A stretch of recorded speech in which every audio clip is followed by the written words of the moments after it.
Hello, everyone, and welcome to another episode of the War Report. Now, do we have quite an episode in front of us today? We have quite a bit to work with, mostly going to be about the summit between Biden and Putin that took place on the day we're recording this, which is June 16th, 2021. Of course, they met in the city of Geneva, Switzerland. Again, the sort of the stereotypical country you would go to for a neutral negotiating ground, whereas Trump and Putin had theirs in Helsinki, Finland, which also fits that bill, but I would say Geneva, especially, not to mention that coincides with the meetings between the G7 and the just other international organizations. You had, again, Biden meeting with NATO leaders, etc., and just doing a big round and then meeting with Putin at the end of all of that in Geneva.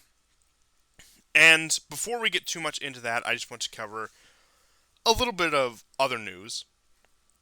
Of course, there's a lot of stuff going around the world today, but just a few things. What we have right now is now that the Israeli government, now that Bennett is officially the Prime Minister of Israel, it does have some interesting implications. What we have right here is that, just for context, a tweet from Sebastian Kurz, the kinda lukewarm populist Prime Minister, populist Chancellor, excuse me, of Austria, who was in the coalition with the right wing party. He's center right himself that fell apart, and he joined a more centrist left wing party in a coalition that cast out the right wing party. But he tweeted out on June 14th, "I would like to sincerely thank Netanyahu for his commitment and efforts as prime minister to enhance the bilateral relationship with Austria as well as to fight the COVID-19 pandemic together." So again, just a canned farewell message to Austria.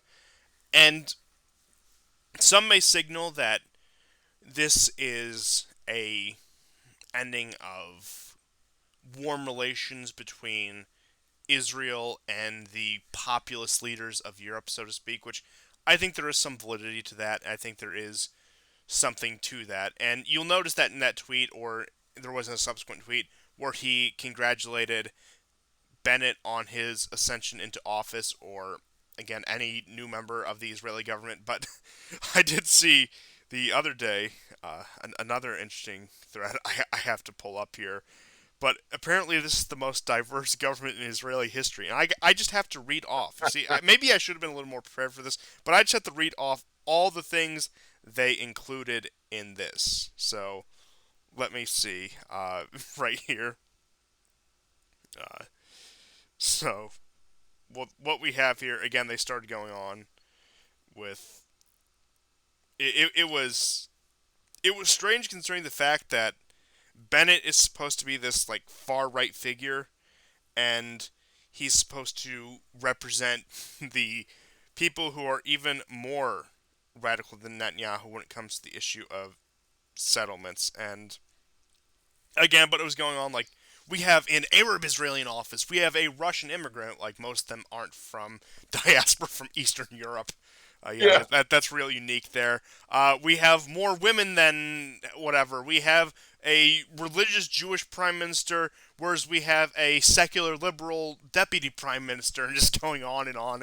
Again, it looked like what I thought is this one struggle in action, but that, with that aside the point, it's in fact I think it's a gross perversion of one struggle, but that's all aside the point. I'm wasting way too much time on this than it's worth. But again, I've seen the point made that now that Netanyahu, who really, especially after the advent of Trump, kept his legitimacy by being the ally of Western populists, the union of Judeo Christian civilization to fight against the evils of radical left wing ideology and Islamic terrorism, is how he painted it. And I'm really curious to see, especially with Bennett and especially with his very colorful cabinet of all these different figures, will he continue this warm and fuzzy relationship with these Central European powers, with these Eastern European powers, with these populists in Europe in general? Which does beg some very important questions going forward into the German elections that are about 3 months from now, and the French elections, which are about 10 months from now, I believe. I believe next April would be the French elections. But again, it's going to really be interesting to watch what direction does Israel go. The other thing about Netanyahu is he was also willing to hedge his bets with Russia and China. He was willing to increase cooperation with both of them, especially the Chinese when it comes to economic relations, realizing that maybe the United States isn't the undisputed world power it once was, and we should keep these things in our back pockets. And some speculate, I wouldn't go that far, that Bennett will try to just be a loyal ally of the Americans and really sell himself to Biden, be very cordial to the American regime and the current Western establishment, which, with the cabinet he has, with the government and the parliament he has behind him, I could see how his hand could be forced that way. But again, it's a very weird bastard coalition. That's the only word I have for it. Mhm. Because again, just going back to that joke about the cabinet, and then him in an alliance with a left wing party while being the quote unquote far right party, really, what's their aim here? What's their goal here besides getting Netanyahu out of office? I don't think this government has that long of a shelf life. Now, I could be wrong. I could be surprised, but I think it's going to be one driving the other out of power. I imagine Bennett and his ilk are probably going to get driven out of power by the left wing, especially with the backing of a American regime, of a Western establishment, so to speak, putting their weight behind a more left wing, more liberal party than this religious conservative Zionist. Yeah, I'm not sure. I mean, there's some things I can't possibly see change. I did watch a deal of Benjamin Netanyahu's departure speech. He was furious. And, he invoked the Holocaust, and he has seen history, and he can also see the future, and that, essentially, I'm willing to scrap all relations to ensure that Iran will never have nuclear missiles. Well, I mean, really, what he's asking for is like Iran as a defunct state that could never hopefully, even hope to have the kind of technological infrastructure to even have nuclear energy, let alone like creating nuclear missiles. And this comes basically on the heels of, yeah, again, the prostitutes accusing uh, Putin of supplying Iran with satellite technology that can, spot Israeli missiles and so on and so forth. Um, it's a well coordinated effort to both to oust Netanyahu and at the same time to uh, keep entrenched the kind of fears that he had so well established. I think we need to look at this from a domestic point of view. He's not really like I wouldn't say he's complete. He's not unpopular. There is still support. There is, I would say, at least 40% support for him. Possibly at least 35 very strong support for him. The kind that would say like, yeah, president for life. But this coalition, people do not expect it to last for more than 2 years. Um, I think his woes are, the corruption charges. And he has been in power for 16 years. And, like all liberal democracies, these are in quotations, it, people are used to the managerial class. And they even in Israel, they bore with the same old face in charge. So, because it's not like the old days where you had a monarch, and in a way, politics itself was kind of, although it was part of the secular domain, it had uh, an exclusive domain all unto itself. And the point was, it wasn't for it to interfere with all these other domains from a societal point of view. So, it's he is gone. There is a possibility he will return. There was a huge march yesterday through Jerusalem, and of course, he started bombing Hamas again. I guess it's a last hurrah for him. Oh, of course. What else would it be? And this should really be of no surprise to anyone that this is the way he chose to go out. And this isn't the first time he's been ousted from power. He was prime minister in the 1990s, only ascended back in that position after, I believe it was 2010 elections, when they had him come back to power. And he, ever since the 2015 elections, has been struggling for dear life to hold on to power. And really, this is to be expected, as you're saying, with democracy, quote unquote democracy, a liberal regime, if you will.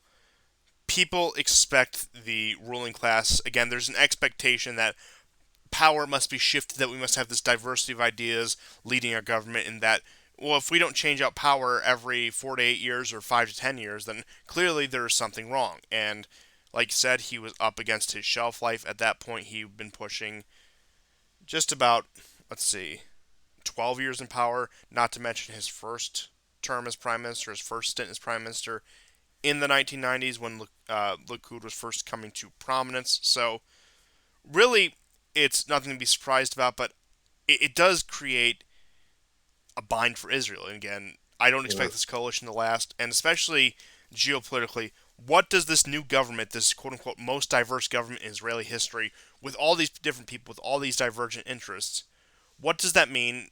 I mean, because Israel, again, it does have a lot of power behind it. It is a very technologically advanced country. But left to its own devices without the backing of a great power or other nations, it's not going to last. And it really makes you think, well, okay, are they going to continue Netanyahu's plan of staying friendly with right wing conservatives in the West while having Russia and China tentatively in their back pocket? Or are they going to kiss up to Western liberal establishment? People like Biden, people like the Eurocrats, people like Boris Johnson, Merkel, who's now more of a lame duck, or really, what's the position they're going to take here? And I think that will have a lot of very interesting implications going forward into the next couple years here, especially when Israel is in such a fragile position against, say, Iran, Hezbollah, the pro-Iranian groups in Syria, etc. And I don't know, that could be the thing that springboards Netanyahu back to power, this great unifying leader who can ward off foreign adversaries or whatever. But the question is, will he be able to do that in time? Not that I'm saying Iran is on the precipice of destroying Israel once and for all. But again, Israel is in an extremely weak position both internally and externally. Mhm. Yeah, I mean it depends on on a lot of aid. It knows that it depends on a lot of guilt as well, and its situation with the Palestinians is such that it's in a way it's come to a deadlock. He's either have to go for genocide or he's who's ever in charge or come up with some kind of a solution. And I think the idea of a two-state solution now is impossible. It's an idea that's been floated around. It's always been considered the best idea, but you take for instance like water supply infrastructure. All of that is from Israel. Like there's no way Palestinians can even have control over that. Uh, and at the same token, I don't think Israel would ever be interested in allowing Palestinians to have that much independence, even if they were a separate state. So then, can Israel even, grant them an equal status? It couldn't, and they don't want it to. They want it to stay in the state that it's in. So you know, a non-Jew can never become prime minister of Israel, right? They have laws against interfaith marriages and so on and so on. So, it's not when they say democracy. I mean, it's not what you think of democracy in Western Europe or in North America. Absolutely. And again, I would certainly say that. Not that, again, we have free and open democratic elections in these countries either. Clearly, every regime has lines that it draws, but in Israel, especially compared to the last half century of outright, overt, in your face hyper liberalism, the idea that a party like Likud or the party that Bennett belongs to, or Bennett's ideology, quote unquote ideology, could be allowed to have a position in the public forum and even hold the highest office is a bit unthinkable, I think, for most Westerners, even if they don't realize it. Mm. But with all that being said, again, priming the pump for the main news, it looks like Ukraine is definitely getting the NATO. After a certain undisclosed amount of time, after they can clean up corruption, I just have to read Zelensky's exact words here. Definitely trust the plan. We're getting in the NATO. But from Zelensky's official English account, commend NATO partners' understanding of all the risks and challenges we face. NATO leaders confirmed that Ukraine emoji will become a member of the alliance and the MAP is an integral part of the membership process. Ukraine emoji deserves due application of its role in ensuring Euro Atlantic security. Now, I think a lot of people, when they first saw this, overreacted, thinking, oh boy, Ukraine is definitely in NATO now. This is going to be quite a response. But what this looks like is really an empty promise to Ukraine saying, well, certainly you can join NATO after you meet X, Y, and Z. And of course, the standard that they want them to meet is constantly increasing and changing. Well, we said this, and this last year, but we mean this, and this. A good parallel is Turkey and the European Union, where it's this less attainable goal every time they express interest in joining, and always kept on the periphery, always the prospect of membership, respectively, for Ukraine and NATO or Turkey and the EU, is dangled in front of them. Now, I think Turkey, at least for the time being, we'll see where Erdogan goes with them as much of a wild card he is, has pretty much said, you're never going to let me in, so forget it, I'm doing my own thing now. But it looks like Zelensky, I think especially because of his campaign promises and the notorious shelf life of Ukrainian leaders being no more than one election cycle, it was actually an anomaly. I think Yanukovych was actually the first Ukrainian president to win a second term in office, and he was shortly overthrown after that. So that should tell you what you know. Not that his overthrowing was entirely a popular uprising, but of course the sentiments were there for it. But that's all aside the point. But again, it just looks like, especially in the face of the renewed tensions with Russia and the Putin meeting that we'll get into, that it is a dangling in front of Ukraine. It is saying, well, sure, you can join eventually if you just give us this, and this concession. But realistically, again, number one, it's not worth it to admit Ukraine. They'd be more of a burden than they would benefit, just at the cost of putting a thorn in Russia's side. And it is somewhat of a red line. Again, I don't know exactly how Russia would react. I know for a fact they would react because at that point they're right on the doorstep. And considering the fact that they moved into the Crimea, they supported the groups in the Donbass. I would say we have pretty good reason to believe that they would react to an Ukrainian ascension into NATO. But again, I don't know the nature of that reaction, the degree of that reaction, and I don't think the grand strategists in Brussels or Washington or London know themselves. And I don't think they're eager to find out. So they're just dangling the vague prospect of membership in front of them. Yeah, yeah, it's absolutely. Um, yeah, I mean, it, it, it's. I think for Russia, it's basically non-negotiable. Um, it's not completely out of any possibility. The world would have to change so fundamentally for that to happen. NATO would have to be a very different organization. America would have to be a very different kind of country for that to happen, right? Because obviously the whole role of NATO is to completely surround Russia and to destroy it into smaller pieces. That is the object. Of course, they're never going to say that, but that is the stated reason. I mean, the unstated reason. Sorry. Oh, of course, and again, it's something that they have really.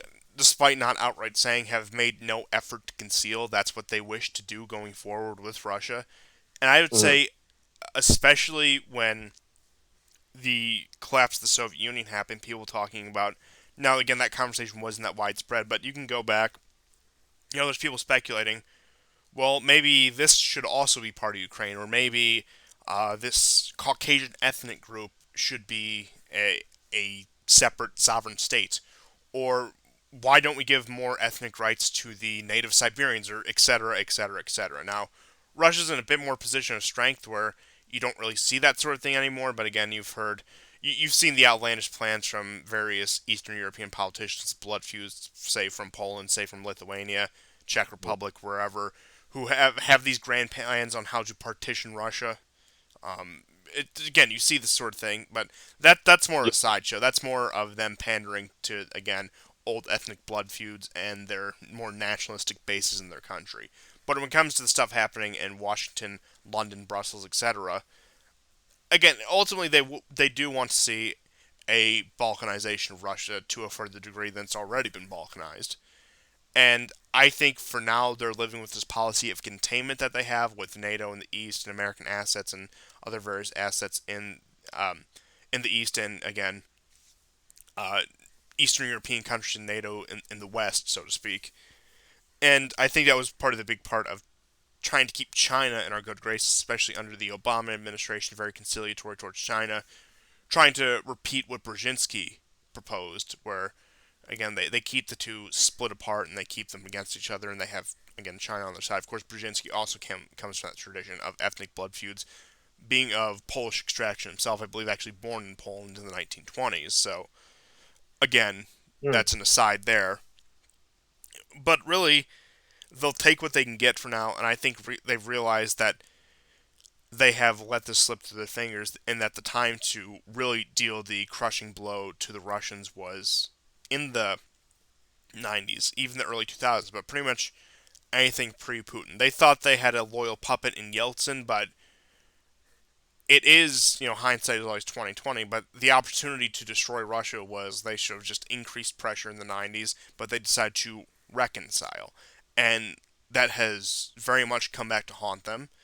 And of course, once Russia really regained its footing, they didn't have the foresight, as we said, to make that quote unquote sweetheart deal with them, maybe in the early 2000s, maybe in the wake of 9/11 or the quote unquote war on terror, in order to bring Russia into the Western fold or bring them onto a an alliance of convenience with the Western world against China, against Islamic terrorism, so to speak. But yeah. again, all those things have passed that point, and now we're at the situation where the best we can do is threaten Russia and bribe Ukraine with the mere prospect of NATO membership for Ukraine. Not even a solid guarantee, but just saying, well, yeah, we'll get you in maybe one day. And this is the first they've taken it, and this is still just speaking in vague platitudes and maybe if eventuallys. Mm, yeah, yeah, yeah. I mean, Zelensky has been trying now twice in just a matter of a week to strong arm Biden into saying things that Biden has never said. We even discussed this on the last show. He says something along the lines like, "Yay, we're getting into NATO," and then like, you know, uh, the U.S. government, U.S. Department of such and such will say, "No, actually, that's not the case. It's up for review." Um, and we'll get into some of the things that were touched upon at the Geneva summit today, but it's a strong arm tactic. And then it's an interesting time because you get the sense that who often the mistake is made that Biden is telling Zelensky to say this, but I think probably the people who are telling Zelensky to say this might also include the same people who are fielding certain questions to Biden.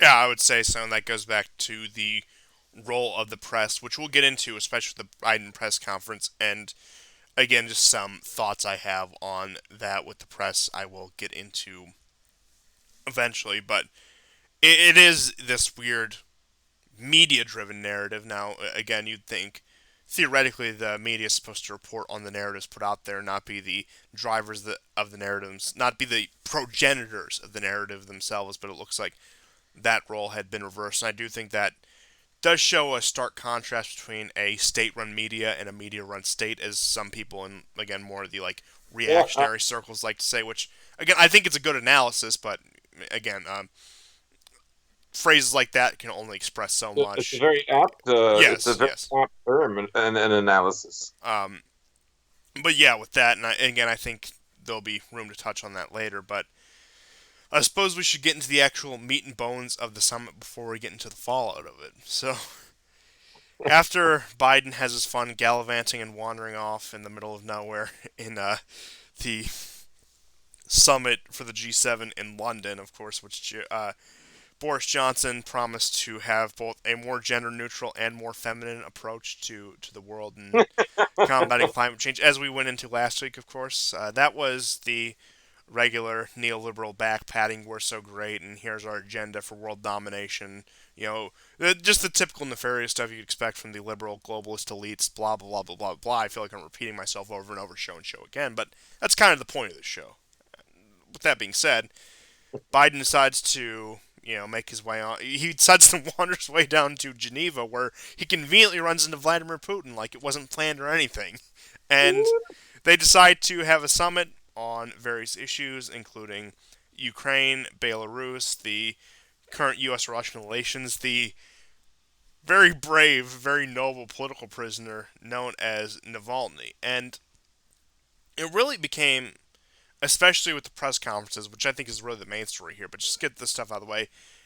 It really seems like what this became was a series of gotchas where Biden would accuse the Russians of something, and Putin would come back saying, "But whoa, you're doing exactly this here, here, and here," and this is hypocrisy to the highest degree. Not again, while there may be factual points towards that, I think it is one of the weaker points you could make because realistically, when it comes to tribal, ethnic, cultural distinctions, nobody cares about hypocrisy because people have this fundamental idea, it's good when my group does it because it benefits my group, which I think is a valid position to have. And that's usually the retort that they have for each other when it comes to those kind of debates. But again, I do think it does play very well to the more crumbling social fabric of America when a foreign leader does come out and say, well, it's like, well, you're not all high and mighty yourself, and maybe it's time for some introspection. So I think it's more, maybe not overtly, but maybe more inadvertently, playing to the distance in each respective society. Like, well, maybe we're the real bad guys against. One could call it, for very simplistic and probably just a very broad generalization of the term, a psychological warfare sort of arrangement. But again, Right. the summit itself seemed fairly standard.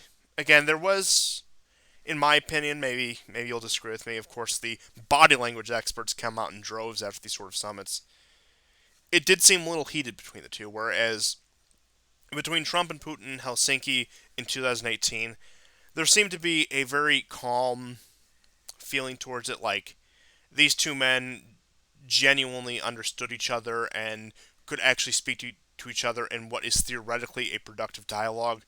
Whereas this is far from the first time Biden and Putin had met. I mean, Biden was vice president for 8 years under Obama, and he, tagged along to a lot of diplomatic functions with him. So this certainly isn't the first time they ever spoken to each other or ever interacted with each other. But what you had is just not a feeling of outright hostility, but just hostile undertones. Like these two men didn't want to be here. Like they had genuinely negative thoughts about each other when it comes to this sort of thing, and like they truly felt like, again, maybe I'm exaggerating a bit, but I think you had warmer and friendlier summits between, for example, a Nixon and a Brezhnev than you did between Putin and Biden here. Again, to just have the very cheap Cold War comparison. Well, yeah, it's a very serious event, and there was a lot of gaslighting that the Americans had established months ahead of time. so that the post summit was just as entertaining as probably the summit itself and everything that led to it. Um, Interestingly, you had the same ridiculous questions from the U.S. media asking Putin, like, you know, that journalist you killed, did you do it as you were beating your ex-wife? You know, and literally every single news outlet, or it seemed, asked the same question. And the preposition is like, well, I mean, if I can pull out, these random journalists who died in the last 20, 30 years, and most of them died during the Yeltsin years. That's when America was glad to support Yeltsin. And, well, they died under mysterious circumstances. So therefore, you probably killed them. Right. And this is the sort of gaslighting. Uh, Biden calling Putin a killer and soulless is just an extrapolation of that. And so they won't mention, for instance, Christopher Sign. Sometimes I wish I worked for the Kremlin. So Christopher Sign, he was a sort of a small time Fox News anchor, but he's known for his book that he wrote about and he broke the story, by the way, of the Bill Clinton meeting with Lynch on the tarmac during the 2016 run up to the election. So, parent suicide, leaves behind a wife and 3 young boys, just like that. How about J.J. Hatfield? He wrote a book about how Bush Sr. had to bail out Bush Jr. From his cocaine habit. How about Gary Webb?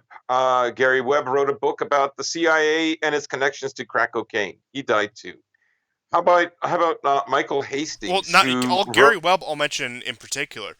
Before he even quote unquote committed suicide with 2 gunshots to the back of the head, there was Yeah, a like decade long campaign to make him look like a crackpot, to make him look completely yeah, insane, completely destroy all credibility, comb through every detail of his personal life, destroyed his marriage, destroyed his family life, and then all of a sudden, in '06, commits suicide with 2 gunshots to the back of the head. So I mean, there's right. very specific cases for all those other ones, but the Gary Webb one, I'm just know a lot about. And again, so not only was just the mysterious disappearance and mysterious suicide, it was again a 15-year long campaign of what can only be called slander and libel and just outright again a character assassination for a real assassination. Right, right. And then we have Michael Hastings, who died in a freak car accident. He wrote about Obama and his, versus the press, uh, versus what he saw were restrictions on the press by Obama. Um, I mean, some of these you could say, yeah, maybe very strong possibility of a murder, of an assassination of a journalist.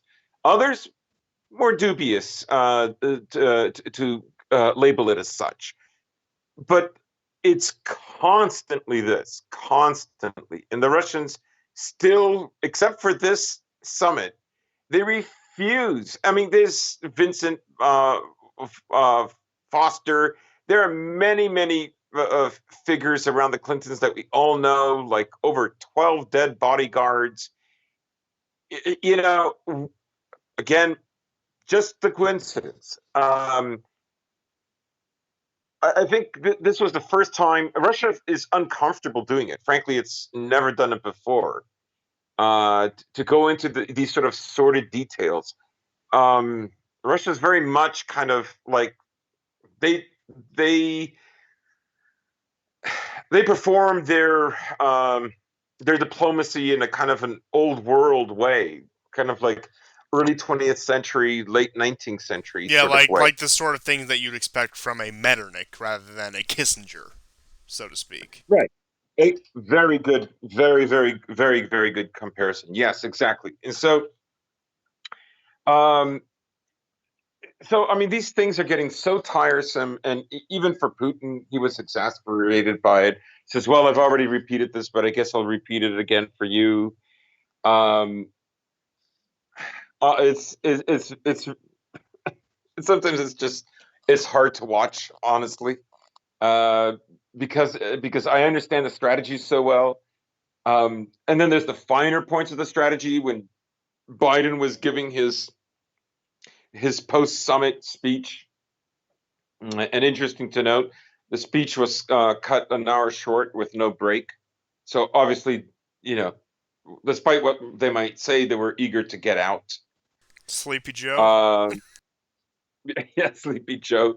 So one of the things he said was, well, I told him he better not. I gave him the name of forging of a valuable infrastructure industries, and like, why did you do that? Like, if you think he's behind this, why are you giving him the names of the targets? Like that could really hurt you. That makes no sense. Why would you do that? If you're really afraid of him, why would you do that? Yes, So saying, please, whatever you do, don't attack here, here, and here. And what this seems like, at least in my opinion, is some really uppity, clever intern thought, like, what if we give them a list of bait targets so we can prove it's them? That's honestly what it feels like. Of course, I have nothing to back this up. This is complete I, speculation. But again, it just seems like some uppity CIA or State Department intern thought, like, hey, why don't we set a trap for Putin? He's definitely dumb enough to fall into this. wait, why don't we hack our own infrastructure and blame it on them? More sanctions. I mean, you take a look at Colonial Pipeline and the other organization. They already said within the first 24, 48 hours that they had everything back up running on their backup system. So their backup system was running, but they said, "Oh no, we still have to pay them in Bitcoin and gold or whatever the demands were." It just doesn't. It makes no sense. Why would you do that? Like, there's something so fishy about this. You know that the Americans are looking for any reason for any new sanction is preposterous. And I thought Putin handled it about as well as he could because honestly, he's fielded these questions all the time. And in many ways, no matter what people will say when they compare this to the Helsinki summit with Trump, the truth is this too was a circus, and the Americans absolutely are invested in making it a circus every time. Oh, absolutely. And again, I think this goes in the point I was going to make that, of course, this happened before then, but I think Trump especially created this great model inside the mind of the American media that if they are the foil to whoever the president is, it's wonderful for ratings, it's wonderful for business. So even if they have to have a bit of an adversarial relationship with Biden, even if it is a floor show, so to speak, well, more of a floor show than it was with Trump, it's worth it for the rating. It's worth it for the clicks. It's worth it for the extra ad revenue, etc. But I do think we're seeing that develop, and again, they thrive off this being a spectacle. They thrive off of this being a circus, of course. And again, I think that goes down to the distinction between the media-run state and the state-run media. Whereas in Russia or China, when maybe there's some private media, but they know their place, especially with Putin.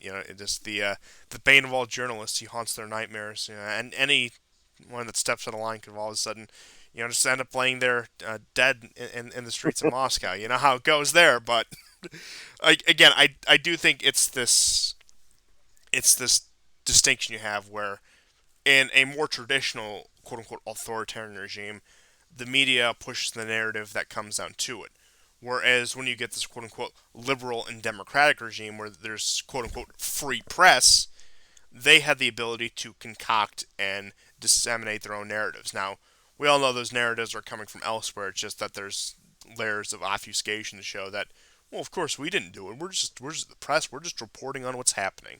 And I think we have ample examples from the past year, just from the 2020 election cycle, and especially the racial tensions, the whole Black Lives Matter debacle last year. I think that is a very good example of the media just manufacturing a narrative out of more or less thin air. But again, with all that being said, and no surprise, at the end of the day, it was the media reaction, it was the media circus that ended up being the main story of all this, that really ended up showing this. Now, I do think some people are looking to, again, judge Biden harshly. Not that we're big fans of Biden here, but I think they went in expecting Biden to be a complete failure, and they're trying to justify it by really reaching. Not that I think Biden did a good job by any means. Really, I'll say what I always said about Biden. Pretty unremarkable, except his moment when he got very angry with the journalist, then apologized for being, quote, such a wise guy. Which I love that quote, by the way. Again, like most of the Biden presidency so far, I'm gonna say what I've said for the duration of this year throughout. If you've been listening to the show, pretty unremarkable. And with that being said, again, the press was the ones who made the main story here, but really, I don't see what this summit accomplished. I don't see what they were hoping to accomplish. I'll just read off some of the points from at least Yeah. Putin's press conference that he made, the key points he made here. I'll pull them up right now. So, quote, nations have agreed to return each other's ambassadors to Moscow and Washington, respectively. Exact date is unknown, but it will happen soon, much like Ukraine joining NATO. Biden agrees Ukraine conflict settlement must be based on the Minsk Accords. Russian Foreign Ministry and U.S. State Department will start consultations on strategic security after New START extension for the, of course, START missile treaty. Consultation on cybersecurity to begin. Navalny's arrest, he knew what he was doing. He broke the law knowingly. And then moving from that, Putin sympathizes with the protesters in the USA. We sympathize with the situation in the USA, but we will never allow something like this in our country. Putin, U.S. State Department and Russian Foreign Ministry will work on the issue of exchange prisoners. Putin on trade and economic cooperation in the United States. It does not depend on us, but the U.S. side, we do not impose restrictions. After the introduction of restrictions on the economy and trade, the United States lost no less than the Russian Federation. And quote, Putin, problem in trade relations with the United States hindered the development of the Russian economy to a certain extent, but there is nothing critical in this. And again, that's sort of the point we were making, where the sanctions did set Russia back, but it did have sort of an unintended consequence of making them more isolated from the global economy and pushing them further east to China, where they could really build that cooperative relationship, the quote unquote Eurasian axis that so many people fear, and that they can make up for each other's losses, especially after Trump came in and started a trade war with China. So, on top of all of this, Putin, who has been in power for just over 20 years at this point, on and off, of course, he was still prime minister during Medvedev's term. Now, some people speculate, of course, he was the real puppet master, but I think he more or less did take a back seat, let Medvedev pilot the ship, so to speak, pilot the, be the actual captain, let him really steer things. But again, he was still a very powerful and influential figure for those 4 years there. But point being is he has ample experience dealing with the media as president of Russia, as prime minister of Russia. So he let all the big Western media outlets there, CNN, MSNBC, NBC, Fox, etc. Whereas Biden, conversely, barred the Russian media from his press conference, which turned out to be a circus, which again led to Biden having the go-off moment on the empowered woman journalist who really stood up to him. And of course, that the big thing that the blue checkmark class, for lack of a better term, had really been clinging on to, especially at the Putin press conference, is that again the strong empowered black woman who went up and asked Putin, like, well, were you beating your wife when you were assassinating all those journalists? And of course, again, just that very loaded question that there's no way to win if you can't answer it. Which, again, after 20 years of this and being as good as a statesman as Putin is, again, you don't even have to like the guy to admit he's good at his job. He knows how to navigate around these murky waters in the press between both Russian press and foreign press. Whereas, again, you had Biden say, nope, no Russian press. Yeah, I mean, ultimately, Putin was not afraid to field questions from the American press. They're well aware of how they typecast him and Russia. He's aware of all the gaslighting. I've got nothing against Biden. I've got nothing against Russia. It, I mean, I just want to surround it with missiles. Um, so it was kind of weak of Biden, and there was a hint that things were probably going to go that way when they first sat down for the summit. I think both men looked fairly uncomfortable. Uh, Putin looked less disturbed.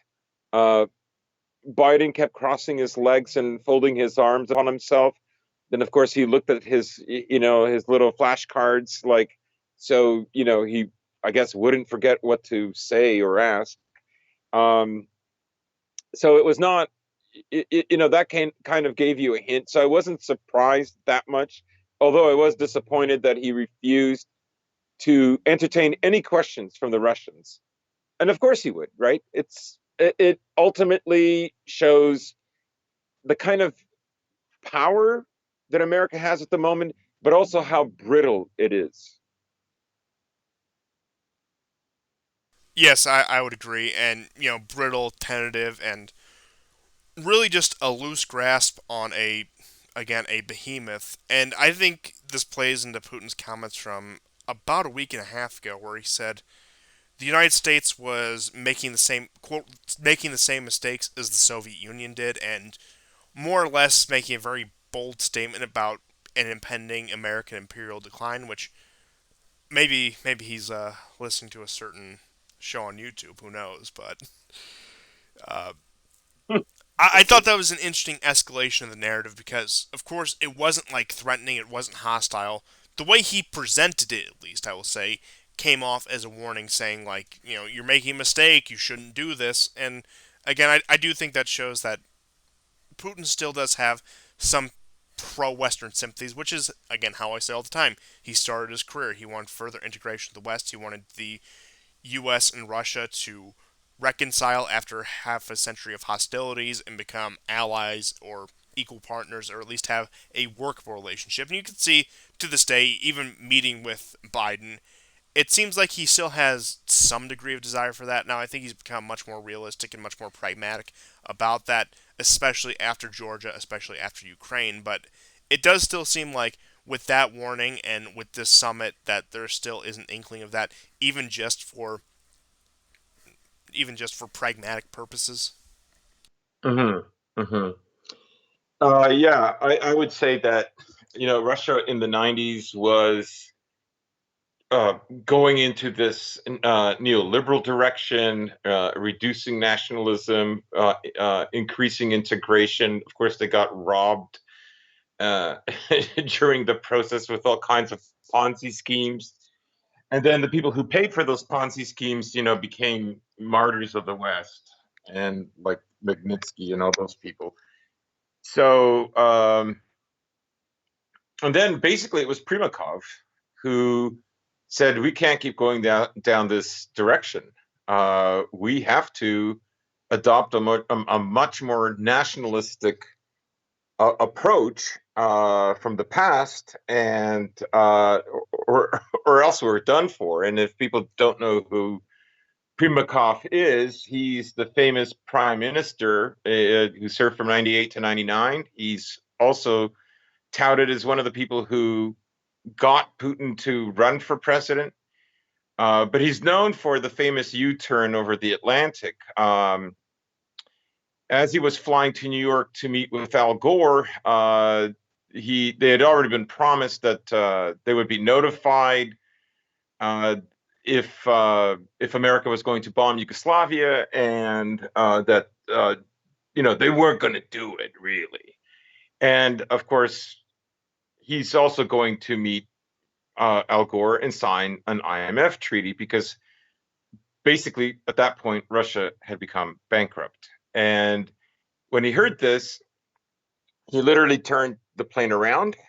He said a U-turn immediately, and it was an interesting atmosphere at that time because, of course, Russia was divided with like the ultra nationalists, which were communists, and including monarchists, right, who felt that their election in '96 was stolen. You had the liberal camp, which was Yeltsin and Borisovsky and Khodorkovsky and all those guys that eventually got expelled, or they moved somewhere and died later. And then you had a group of people that included Putin from St. Petersburg that were kind of somewhere in the middle. They definitely knew that there had to be major, major reforms and that they would adopt nationalism. Uh, Primakov is fascinating because, for and of course, it's a Primakov Center in Moscow. Primakov is fascinating because Primakov's actual last name is Finkelstein. He was of Jewish descent from his mom and his dad. Stalin gulagged his father either in 1935 or 1936. And if there was ever a man who could have turned on Russia, that was the guy. And he was absolutely loyal to Russia and knew to save her and to steer things in a different direction. Um, if anyone could have become like a Max Boot, who suffered far, far less, or a Kasparov, who, by the way, used to belong to the National Bolsheviks, along with Alexander Dugin. Yeah, I learned that today, and I was floored up. It was Brian McDonald, who is he works for RT in some capacity, of course, like the Yeah, English language wing of it. But he was talking about this interview that Kasparov gave with some Western media outlet, I think it was CNN, and saying, that's an interesting take from a man who used to be a Nazbol. yeah, exactly. Nazbol gang. Um, so Primakov is a very interesting guy, and you could say that in the last 5 years, for sure, uh, the strategy, I think, for America and for Russia has gone to like a more mythic strategy, a more esoteric strategy about what it is that these two countries represent. Of course, Biden in the post-summit conference kept going on. It's democracy's in our DNA. We can't help it. We're not doing it to show you up. It's who we are. Like, and then you Build have back better, guys. Okay. Build Back Better. It's really not about the empire. You know, ironic because today a 20-year-old in Saudi Arabia was executed because he after being arrested, and they found photos of a protest. I guess he had uploaded them to a website, and so they had to execute him. I mean, you're never they'll whine about Khashoggi because he was a CIA asset, but this kid is not gonna. So I mean, really, I mean, it's so pathetic. So yeah, the for me, what stood out the most was the gaslighting. Number one, I want to work with you, killer soulless bastard. So, I think the Russians are used to this now. Um, I think they're very, they're polite. They'll say that it was very constructive. Maybe the only thing that they kind of agreed on was cooperating in the Arctic, and that's a big deal because I think that's an area that's going to become bigger and bigger, and no less so for China's interest. And China definitely wants a cut of that new trading pie. Although Russia was, said, I suppose, in their own interest, but even with a degree of magnanimity, that, well, of course it's open. We want an open Arctic, and you know, but we don't abuse our passageway. You know, we let ships who we deem are able to enter through it. So there's a kind of like, of course you can use our territory if we think that's good. So anyway, so I thought that was interesting. Yes, and I do think You make good points there, and going back to what you were saying about how this mythical idea, this more civilizational idea, Yes. and Yeah. It, again, it's this rejection of this blood and soil nationalism, so to speak, of the 20th century. Again, I'm not making a character judgment or a value judgment on that. I'm just saying that it had its time and place, and it failed for the particular circumstances, and it wasn't adopted by these regimes for a reason. And you had more of that. Again, the the anti-Yeltsin, the nationalist alliance that you were talking about in the 90s, that included people like Zhuganov, who was a communist, Zhirinovsky, nationalist, and very prominent figure just in Russian media and politics in general. But it was just this convergence of anti-liberal forces. Again, you could say a lot of them held those views that, like, again, we have to be for ethnic Russians. Not that Putin has been a complete civic nationalist, but he's been much more yeah. flexible on the issue, so to speak, and has gone back and forth depending on what the political climate dictates. Whereas you can see the United States has taken this idea to its logical extent, and most logical extent, and has really painted itself as the ideological state. And you can go back and cite, well, maybe it's because of the nature of the founding of the United States, the American history, that it was sort of inevitable to come this way. Now, again, I don't know. It may have been, but point being is, the United States took this idea of being a mythic, of being an ideas-based civilization to its most logical extent, and we're seeing that play out now. And really, I do have to say, going back to the summit in general, I was maybe I was had much too high hopes for this. Maybe I had much too high expectations for this. But I was expecting clarification on some things. I was expecting we'd get a clear idea of where the world stands on what U.S. Russian relations look like right now and what global tensions are. But I feel like we walked away with the situation feeling even more muddled than it did before. I feel like Biden, especially given, I think this is probably the most press coverage he's gotten since the inauguration. The inauguration really wasn't that much for, compared to previous presidents, you think Obama, Bush, Trump, etc. But again, this seems like the most press coverage he's gotten since he assumed office about almost 5 months ago, just shy of. Mhm. And again, it just showed. I think it did a blow of confidence to the liberals for Biden, and you can see they're coping really hard. They're trying to really cover the stuff up. The conservatives are having a field day with this, of course. It ranged from everything, senile Joe, Sleepy Joe, or to Biden's the real Russian puppet. The various narratives that crop up around these sort of things. But again, I just feel like having both of them walked away and gone home, that we're in an even more muddled state than we are now, and I understand less of U.S. Russian relations than I did before they even met with each other. Because there are a lot of pressing issues. You may think the Prostovich, the Belarus issue, the Ukraine issue, Syria, etc. I mean, they didn't even touch Syria. What's that say? Maybe the U.S. has finally given up on Syria, for all we know. Or, again, the issue of China. You figure Biden would try to just do that, reach across the aisle and saying, well, maybe we could both have interest in hedging into China. As futile as I think that would have been, I'm still surprised there wasn't some attempt at it. But it seems like they really just addressed a bunch of nothing and were talking past each other, making their points. Not even in the form of a debate, even, but they just so happen to be saying the things they would always say in each other's presence. Mhm.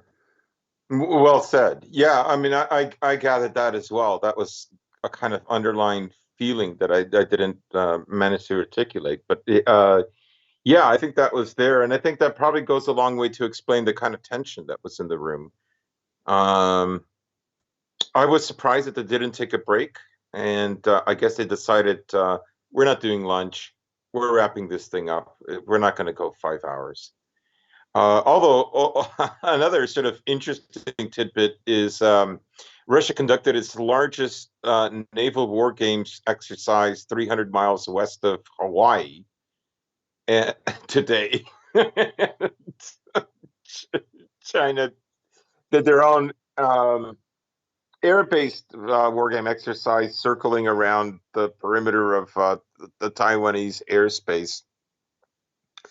So in a way, they are indicating to the U.S. that they're not weak, they're not going to back down. That this is the real subtext.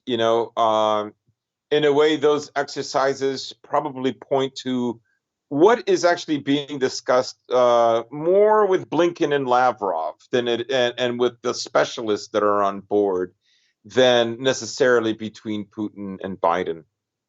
Yeah, I mean they're the front men. Part of the modern state structure, as I've explained, especially in a republic or a regime masquerading as a republic, is that your head of state, your head of government, your president, prime minister, whatever, is as equally, if not more, of a figurehead of somebody who exists for PR purposes as they are an actual administrator. Whereas you said, when it comes to this kind of stuff, the workhorses are people like Blinken, they're people like Lavrov, and their respective teams.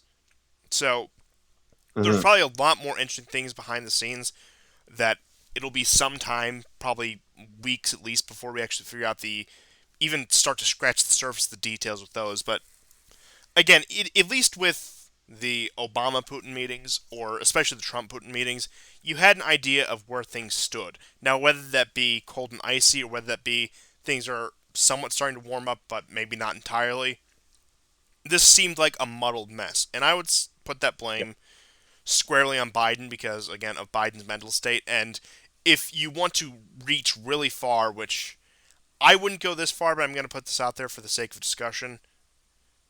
Could they be priming the pump for Kamala? Could they be showing that maybe Biden is too old and maybe not of the right state of mind to hold this office to do such important things? Because you think about how many diplomatic engagements they've sent Kamala on even without Biden, especially they've sent Blinken on without Biden.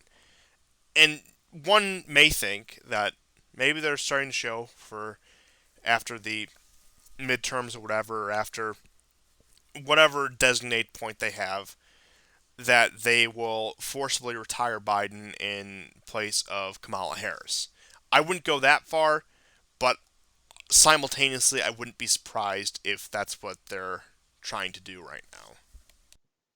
Right. Well, it was overheard that Justin Trudeau said he expects President Kamala Harris to emerge no later than the end of 2022. Yeah, So I mean, that's a pretty big deal. and that's like hot mic sort of stuff, like stuff that wasn't supposed to be heard, or was that like a Yeah. slip of the Yeah. tongue? Or okay, so Yes. that is interesting, and I think especially now that even though you might not think of Canada as this hard hitter on the global stage, but with its very close and intimate relationship diplomatic with the United States, I think that means a lot coming from the office of the Canadian Prime Minister. Yeah. I mean, we really are the America's deep state.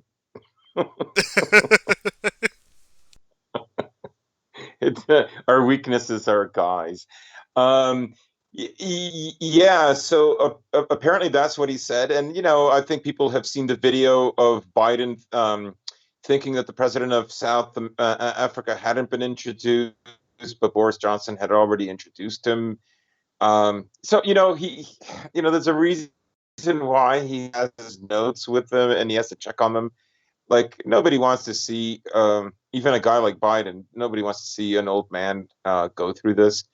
Um, there will be a cost because no matter what people say about, he's just the face. The wheels, the machinery is behind him, so to speak. We still live in a world where optics matter, where the leader is to a great degree a representative of the country and the ambitions and concerns of that country. Yeah, he may be And hamstringed by the deep state or the administrative state or whatever you want to call it, but they expect yeah, him to put on a big smile and go out and not make an ass out of them, which I would say is the exact opposite of what he just did. right, and he's becoming frustrated. I think it was a big deal, and I quite empathized with him when that female journalist said, you promised that something to the effect of you that you were going to. Are you confident that you're going to change Putin's behavior? Like, I mean, they've spent years reestablishing this idea that America is dad and Russia is junior, and like all this kind of pedagogy. It's ridiculous. And you know, he had to be clear with her. Look, I said that he already elaborated earlier when he said, you think a country that interferes in people's elections, you know, as if America doesn't, you know, isn't going to have its reputation diminished on the world stage. It will, you know, so on and so forth.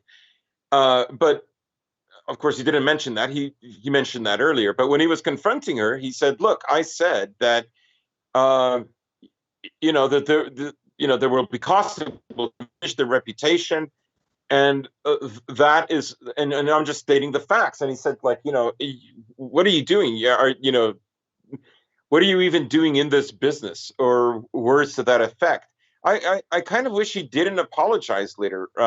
He did, though, elaborate when he did the apology on the tarmac, uh, getting ready to board his plane. He did say, you know, I'm making a deal. I can't, like, give away the details of the deal ahead of time. I can't, you know, embarrass the person that I'm trying to make the deal with.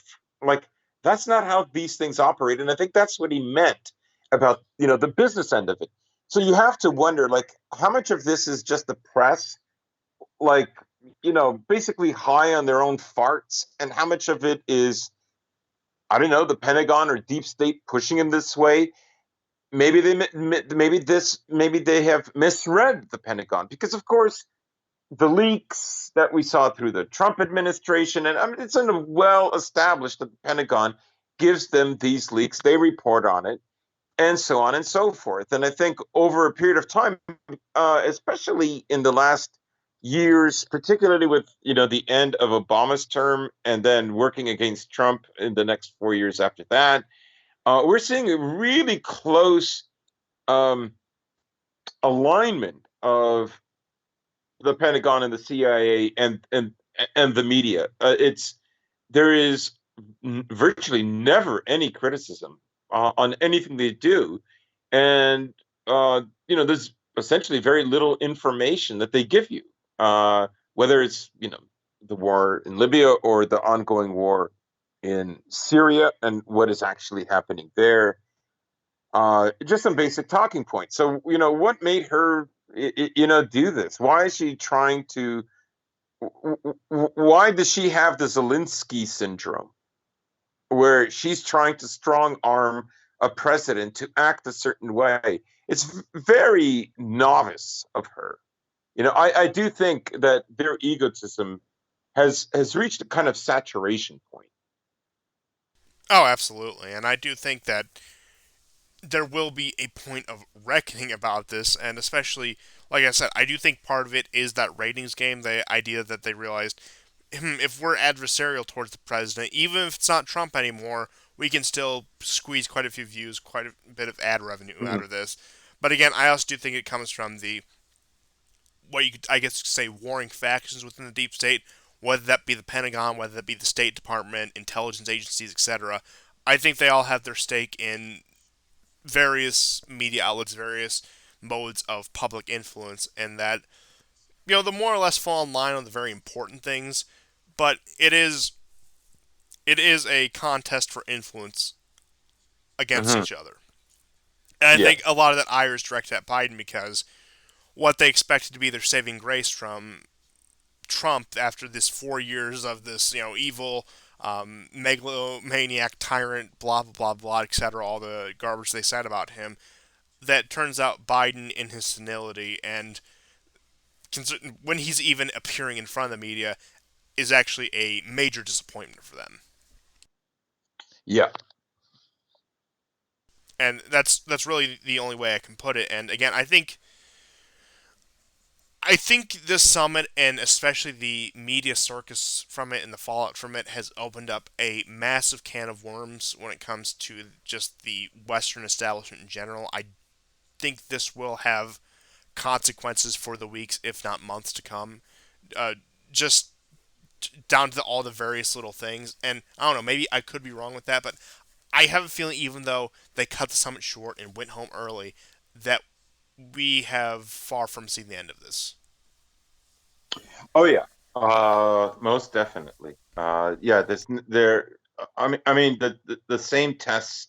If we see a difference, then I think it'll be safe to argue that there'll be a cascading effect, right?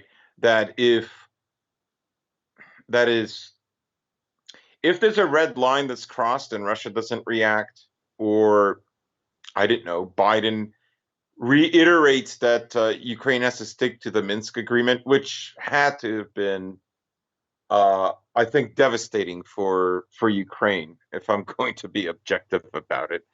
Um, if we see something out of the ordinary, my guess is it won't be just that one area. There'll be two or three others. But if there isn't, then I think, you know, we're basically 90% to where things were prior to the summit. Absolutely. Again, this is either going to fizzle out into absolutely nothing and have been worthless to have in the first place, or this is going to have, as you said, those cascading effects that where one thing follows another and it's monumental. And Yeah, either of which, just assuming the form that those events would take, would not be good for Biden, would not be good for the American empire, etc.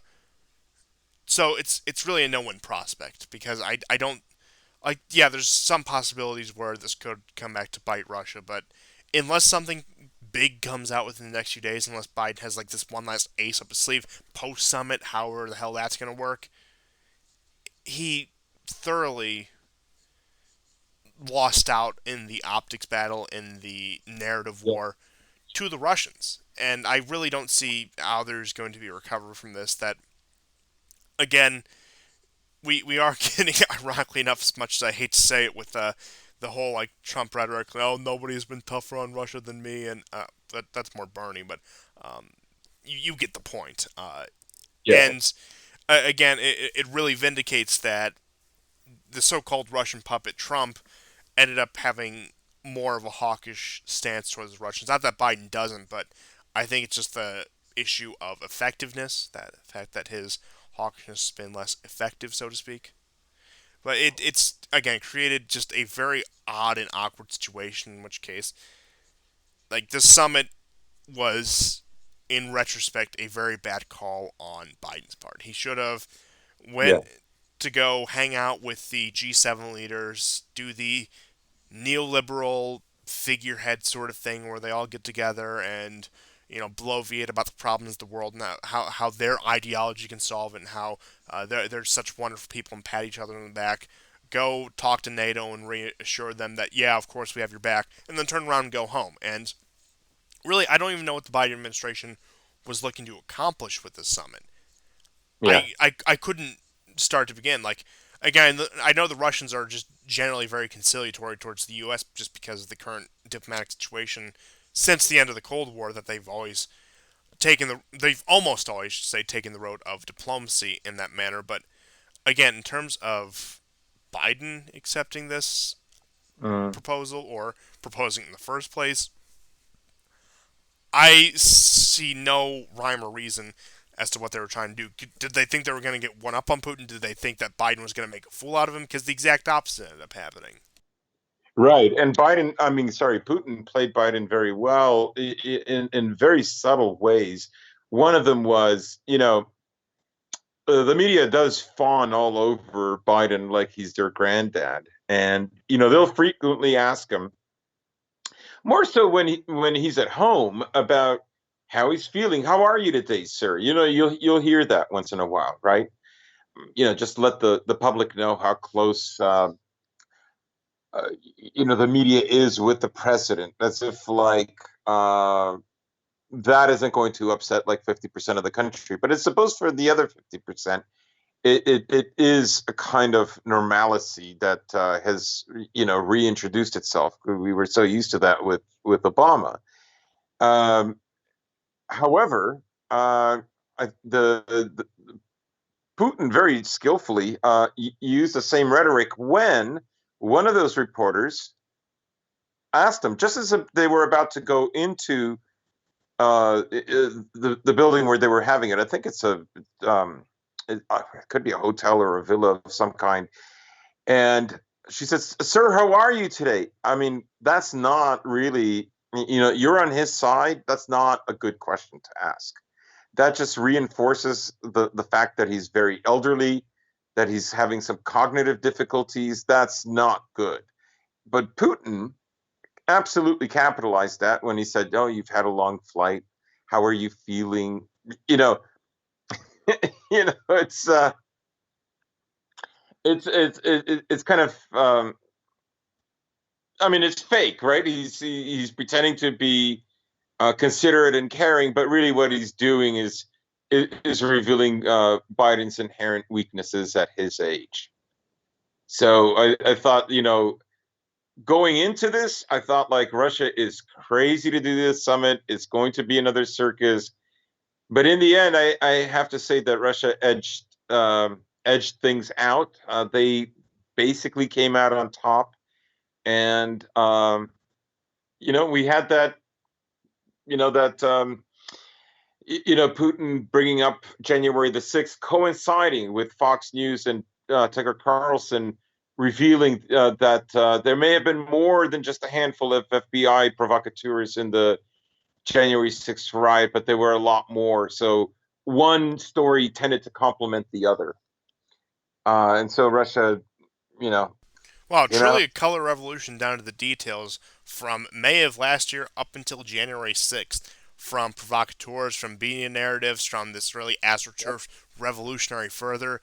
And I think, again, the whole this Capitol riot, the overthrow of the U.S. government, quote unquote, was the real cherry on top of that, considering the fact, well, number one, we already seen from the footage is that the Capitol police officer were just pretty much letting them wander in. And again, these people again, Yeah. they just waltzed around. They were like, "Oh, it's cool to be here, all unauthorized. We're so cool."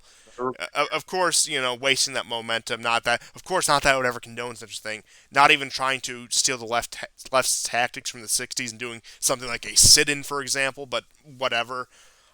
Again, it waltzed around for a few hours, got cleared out, and again, now all hell is broken loose on them. And it's really no surprise that, of course, agents of the federal government, from FBI, whatever agency that may have been, somebody said, "Oh, hey, let's go do that. Let's go, let's as the metaphor goes, let's go charge at the machine gun nests with our bayonets or with our spears or whatever." And we got this, guys. We can totally do this. And really, that's what it was like, just leading them into near certain death, both figuratively in some cases, and in one case we actually have a literal death from that, which Putin did bring up as you were getting into. Yes, And it did. Yeah. again, that's no surprise, and I do think it just confirms what we were saying, and that I think January the 6th was the completion of the color revolution that had started 7 months prior to that, with the whole racial riots, with the whole racial tensions in the summer in the late spring of 2020. And that's not even to mention the whole debacle around the coronavirus and everything with that. And, now their tepid admission that, oh, maybe it did come from that research facility in Wuhan, blah, blah, blah, blah, blah, blah, blah, of course. But again, it's very vindicating, I'll say, from, if you go back and watch our old episodes, very vindicating from, like, our perspective, for example, watching all these things come to fruition. It is, and it will hopefully come back to bite them. The other bit of news that came out today is between 10 to 20,000 mail-in fraudulent mail-in ballots were discovered. They were on a different stock paper. None of them were folded. All of them indicate that they were photocopied. Fulton was one of the big counties, part of the Senate battle. Uh, yeah, so America did not restore faith in itself and its electoral process. Whatever Putin did in 2016 pales into comparison to what the American establishment did to itself. And yeah, there we are. Uh, America should never have asked for this summit. So Oh, absolutely. And again, I don't know. Do they have some, last minute ace up their sleeve that Biden's going to pull out when he goes to Washington? Definitive proof that Russia hacked the 2016 election, the 2020 election, the colonial pipeline, and as well as a laundry list of other confirmations of all of these accusations that they've made. Maybe that will be their big ploy here, or maybe they're not going to string Ukraine along anymore. Ukraine is actually in NATO, but unless they have some really, really long shot sort of plan to really stick this to Russia. At this point, the summit completely blew up in their face.